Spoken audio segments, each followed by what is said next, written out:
BCom first year के प्यारे बच्चों, स्वागत है आप सभी का शंकर सर की क्लास में। आज मैं आपको बताने वाला हूँ बिजनेस मैथमेटिक्स में युगपत समीकरण का एक्सरसाइज सी। एक बच्चे ने मुझे अभी हाल ही में पूछा सर एक्सरसाइज सी का हल बताओ, और मैंने हल कर दिया है, लेकिन मैंने जब ढूंढा तो मुझे खुद को नहीं मिला, क्योंकि स्पष्ट रूप से थंबनेल में ऐसा लिखा नहीं है और कई बार मैं कई एक्सरसाइज के साथ में किसी एक्सरसाइज को बता देता हूँ। तो इसलिए मैंने बोला कि सेपरेट एक वीडियो होना चाहिए आप सभी के लिए। तो एक्सरसाइज सी में है क्या? एक्सरसाइज सी में है प्रतिस्थापन विधि। हम जगह को बदल करके एक्स वाई का मान निकालने की कोशिश करते हैं, और उस चैप्टर में ना एक्स वाई के मान निकालने के बहुत सारे ट्रिक मेथड दिए हुए हैं, जिनके सारे सॉल्यूशन चैनल पे उपलब्ध हैं। आपको बिजनेस मैथमेटिक्स वाले प्लेलिस्ट में जाकर के देख लेना है। युगपत समीकरण part 1, part 2, part 3, exercise D B करके सारे एक्सरसाइज का हल है। आप केवल इंग्लिश में लिख सकते हैं सिमुलेशन इक्वेशन एक्सरसाइज एल, मेरा वीडियो टॉप में आ जाएगा। आपको लिखना है सिमुलेशन इक्वेशन एक्सरसाइज एच, आपको उसका भी वीडियो टॉप पर मिल जाएगा। यहाँ पर मैं आपको एक्सरसाइज सी बताने वाला हूँ। तो बिना किसी देरी के स्टार्ट करते हैं आज के वीडियो को। अब प्रतिस्थापन विधि में क्या होता है, हम स्थान बदल देते हैं। जैसे कि समझने के लिए ध्यान देना, विधि है प्रतिस्थापन, चैप्टर है युगपत समीकरण। ठीक, ये हमारा चैप्टर हुआ युगपत समीकरण, उसके अंदर हम एक्सरसाइज सी देखते हैं। ठीक है, और प्रतिस्थापन में होता क्या है, माना कि ये हमारा एक समीकरण है। ठीक है, माना ये हमारा एक समीकरण है, समीकरण एक, और एक समीकरण है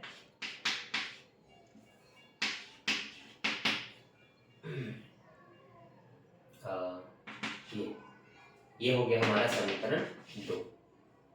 अब दोनों ही स्थिति में हमें क्या करना होता है, किसी एक पक्ष में x या y का मान निकाल करके दूसरे स्थान पे रखना होता है। इसी को प्रतिस्थापन बोलते हैं। उदाहरण के लिए अगर मैं समीकरण 2 से ऐसा लिखने के बाद मैंने x प्लस 5y बराबर 5 में इस प्लस y को उधर पक्षांतर कर दिया 5y को, तो बताना प्लस 5y इधर आके क्या हो जाएगा, माइनस 5y हो जाएगा। इस तरह से आपको डायरेक्ट x का मान दिख गया। अब इसी को समीकरण 1 में रख दीजिए, इसी को बोलते हैं प्रतिस्थापन। समीकरण 1 में x बराबर 5 माइनस 5y रखने पर इतना लिखने के बाद समीकरण 1 लिखा हमने 2x प्लस y बराबर 10, जहां पर x के मान में हम ये रखने वाले हैं, तो 2 का तो 2 रहेगा, x के मान में 5 माइनस 5y प्लस y बराबर हमने 10 रख दिया। 2 पंचे 10, 2 पंचे 10।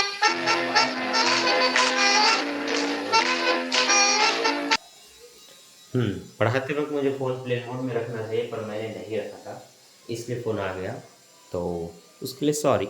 चलिए समझते हैं। तो मैंने क्या किया, समीकरण जो 1 है उसको लिखा, और x का मान आपके पास ये है, उसको यहाँ ले आओ। तो ये हमने x को हटाकर उसका मान लिख लिया। 2 पंचे 10 हुआ, 2 पंचे 10 हुआ, प्लस y का y बराबर ये। अब ये प्लस 10 उधर चला जाएगा, तो प्लस 10 उधर जा क्या हो सकता है, माइनस 10 हो जाएगा, और ये प्लस माइनस माइनस हो जाएगा, तो आप लोग काट सकते हैं। माइनस 10y में से एक y जाएगा तो माइनस 9y बचेगा, ये प्लस 10 उधर जाके हो जाएगा माइनस 10। इस तरह से माइनस 9y बराबर यहाँ शून्य होगा। फिर 9y को आप उधर पक्षांतर कर देंगे, तो उस तरह से वो 0 के बट्टे में आएगा, और फिर अंत में आपके y का मान शून्य निकलेगा। या आप नीचे बता सकते हैं, और अगर नीचे नहीं दिख रहा होगा तो नीचे मैं ये पूरा दिखा देता हूँ। ठीक, इस तरह से। तो ये हुआ आपके प्रतिस्थापन के उदाहरण। ठीक है, तो इस तरह से हम अपने क्वेश्चनों को बताते हैं।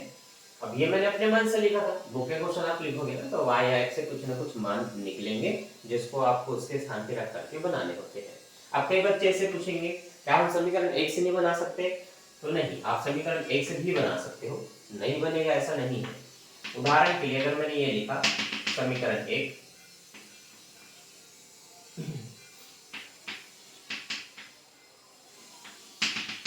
ये समीकरण 2। अब मान लेते हैं आप समीकरण 1 से हल करना चाहते हैं, तो हम लिख देते हैं समीकरण एक्स। तो यहाँ पर 4x प्लस वाई बराबर 20 है। अब मैं y का अगर मान निकालना चाहूँ तो x को पक्षांतर करूंगा, और अगर x का मान निकालना चाहूँ तो y को पक्षांतर करूंगा। तो चलो मैं अब आपको y का मान निकालना बताता हूँ। तो प्लस 4x को इधर ले आओ, तो प्लस 4x इधर आकर क्या हो जाएगा, माइनस 4x हो जाएगा। कई बार बच्चों को ये भी डाउट होता है कि कई बार पक्षांतर करने पर नीचे आता है और कई बार उधर आता है, तो ये डिसाइड कब करें कि कब नीचे आएगा कब उधर जाएगा। तो देखो एक ही चीज ध्यान रखना, जब आप प्लस या माइनस कर रहे हो तो पक्षांतर करते समय वो प्लस और माइनस ही होगा। लेकिन अगर प्लस माइनस का चिन्ह ना हो, अगर यहाँ गुणा कर दो तो गुणा जब उधर जाएगा तो भाग करेगा तब वो नीचे आता है। तो कहने का मतलब है अगर यहाँ पर ये प्लस हो रहा है और मैं किसी भी एक को पक्षांतर करूं तो वो प्लस उधर जाके माइनस होगा, और अगर इधर माइनस है तो उधर जाके प्लस होगा। लेकिन अगर एक गुणा करते एक दूसरे को या केवल दो संख्या ना रह करके इस तरह से 3y बराबर 10 लिखा होता, तो यहाँ पर ना तो कुछ प्लस में है ना कुछ माइनस में है, तो ये दोनों संख्या जो एक साथ है वो गुणा में होते हैं, इसलिए y बराबर यहाँ 10/3 लिखना होगा आपको। ये थोड़ा क्लियर रख लेना। अब आगे देखो, ये हमने समीकरण 1 से y का मान निकाल लिया। अब ऐसे ब्रैकेट करना नहीं हो, समझाने के लिए है। अब आप उसको समीकरण 2 में रख लो, तो लिख लो समीकरण 2 में y का मान रखने पर, y का मान रखने पर समीकरण 2 है 2x - y बराबर 40। जहां y का मान ये है तो हम ये y को हटा करके इसको रख लेते हैं 20 - 4x बराबर 40 को। यहाँ ध्यान देना 2x का 2x प्लस माइनस माइनस 20 हो जाएगा, माइनस माइनस प्लस 4x हो जाएगा बराबर ये 40। अब मैं क्या करूंगा, ये 2 प्लस x में है मतलब प्लस में है, ये 4 भी प्लस में है, तो दोनों को जोड़ करके 4 को 6x कर दूंगा। ये माइनस 20 इधर आके क्या हो जाएगा, प्लस 20 हो जाएगा। तो दोनों मिलाकर हम कितना कर सकते हैं, 60 कर सकते हैं ना, तो मैं सीधा 60 कर देता हूँ। अब x बराबर ये 60/6 और 6 दहम 60, x का मान 10 निकला। और जब x का मान आप 10 निकाल लिए यहाँ पर, तो आप y का भी मान निकाल सकते हैं। इसलिए क्या करेंगे, लिखेंगे कि समीकरण 1 में या फिर इसी कंडीशन को उतार सकते हैं, अतः y बराबर बोल के फिर आप लिख सकते हैं, अतः y बराबर 20 - 4x था।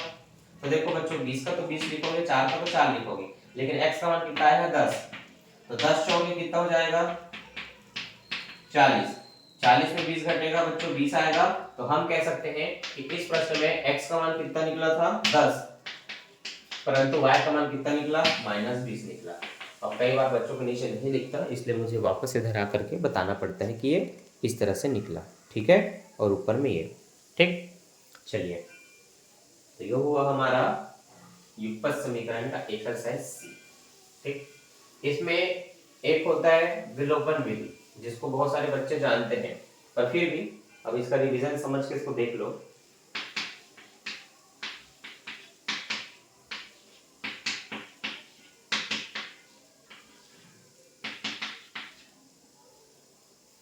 ये क्वेश्चन है, ये किसका क्वेश्चन है, ये है विलोपनम विधि का क्वेश्चन, ठीक है। किस विधि का है, विलोपनम का। ध्यान देना, विलोपनम में क्या करते हैं, किसी एक पक्ष को हम गायब करते हैं। ये है हमारा समीकरण 1, ये है हमारा समीकरण 2। यहाँ स्पष्ट देखो x समान नहीं है पर y समान है, दोनों में 5y 5y है। इसका मतलब हम इनको गायब कर सकते हैं, कैसे, या तो जोड़ेंगे या तो घटाएंगे। तो पहले चिन्ह देखो, अगर एक प्लस एक माइनस दिखे तो दोनों को आपको जोड़ना होता है। तो आपको लिखना पड़ेगा समीकरण 1 से समीकरण 2 को जोड़ने पर, फिर दोनों को एक साथ लिख के आप सिर्फ जोड़ेंगे तो 5 3 8x हो जाएगा, लेकिन 5y से 5y कट जाएगा क्योंकि प्लस माइनस माइनस होता है। इन दोनों को जोड़ेंगे हम, तो 8 2 10 की 0 हासिल है 1 2 3 4, तो x बराबर 40/8 और 8 पंजे 40 होता है, तो हम x समान 5 लिखेंगे। इसमें तुरंत एक पक्ष का मान निकलता है क्योंकि एक पक्ष को हम हटा देते हैं, गायब कर देते हैं, लेकिन अपने मन से नहीं, उसके रूल अनुसार, या तो जोड़ के या तो घट करके, ठीक। आगे देखिए, अभी समीकरण x के मान को समीकरण 1 या 2 में रख करके दूसरे का मान निकाल सकते हो। तो माना कि हमने समीकरण 1 में रखा, समीकरण 1 में x का मान रखा, तो समीकरण 1 क्या है, ये है 5x - 5y बराबर 18। जहां पर 5 रखेंगे x के जगह, 5 पंचे होता है 25, जो प्लस 25 सीधा आके हो जाएगा -25। अब दोनों को हम घटा देते हैं, 25 में 18 जाएगा, कितना बचेगा 7 बचेगा। अब ये माइनस उधर चला जाएगा, तो y बराबर -8/5 हमारा आंसर है। ठीक, तो ऐसे प्रश्नों में भी आप x y का मान निकाल सकते हैं।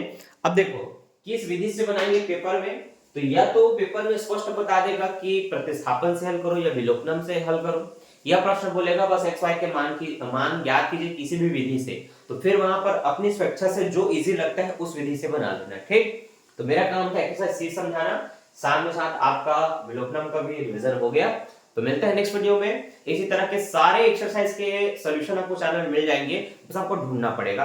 और अगर आप ऑनलाइन क्लास लेना चाहते हैं तो आपको इंस्टाग्राम में मुझे फॉलो कर लेना है, शंकर दास 2017 ये मेरी आईडी है। वहां पर आप मुझसे जानकारी ले सकते हैं पीडीएफ के बारे में, क्लासेस के बारे में, ऑनलाइन क्लासेस के बारे में, मेंबरशिप के बारे में। बाकी मैं मिलता हूँ नेक्स्ट वीडियो में। Bye, thanks for watching. देखते रहिए और पढ़ते रहिए और कुछ नहीं, टाटा।